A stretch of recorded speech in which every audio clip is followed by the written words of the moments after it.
এই জন্য জেনারেল শিক্ষা হারাম না, খোদার কসম হারাম। বাংলা, অঙ্ক, ইংরেজি, পদার্থ, জীববিজ্ঞান হারাম না, হারাম না, নিষিদ্ধ না। আমি কুমিল্লা ভিক্টোরিয়া কলেজ থেকে মাস্টার্স পাস করছি, জেনারেল পড়ালেখা আমরা পড়ছি, সায়েন্স বিজ্ঞান বিভাগ থেকে দাখিল এসএসসি পাস করছি। অতএব আমি নিষেধ বলছি না, হারাম বলতেছি না। আল্লাহ বললেন কেন, আখিরাত বললেন কেন? 16 বৎসরে, এই মুসলমানের সন্তান, 16 বৎসরে তুমি কতগুলো বই পড়লা?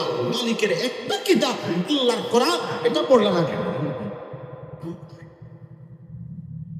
কয়টা ভাত খাওয়ানোর জন্য, দুনিয়া চলবার জন্য এত কিছু শিখলাম, বা আসমানে রবের কাছে ফিরার জন্য, জাহান্নাম থেকে বাঁচার জন্য, জান্নাতি হওয়ার জন্য আল্লাহর কালাম পড়লেন না?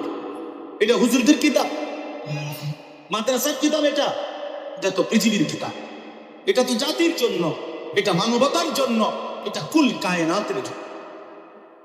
আল্লাহ আমাদেরকে বুঝ দাও। অতএব কোনোভাবে কোন যুক্তিতেই কোরআন না পড়ে, সেজদা না শিখে, আল্লাহ রাসূলের সুন্নাত না জেনে মুসলিম পরিচয়ধারী কোন ব্যক্তি নিজেকে বুদ্ধিমান ভাববেন না।